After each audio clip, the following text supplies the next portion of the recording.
At Premier Care Plus, we support adults within their own homes, allowing them to live independently and maintain a level of independence that keeps them happy, safe and secure. Yeah, so I think it went all right. It's a long day, but it was all right. Oh, it's good. There are a number of things that could be at risk with funding cuts. One is being able to attract people into this sector. There's a risk of perhaps people not training their staff. It costs to train people to the right level. For a business like myself, you're travelling further between clients, and obviously that has to be paid for.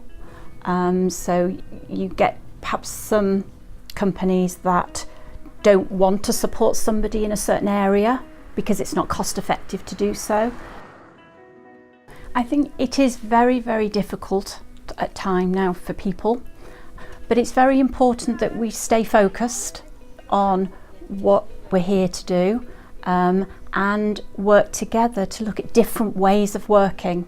You have to think differently at different times. What can we do as an overall team to make somebody's life better?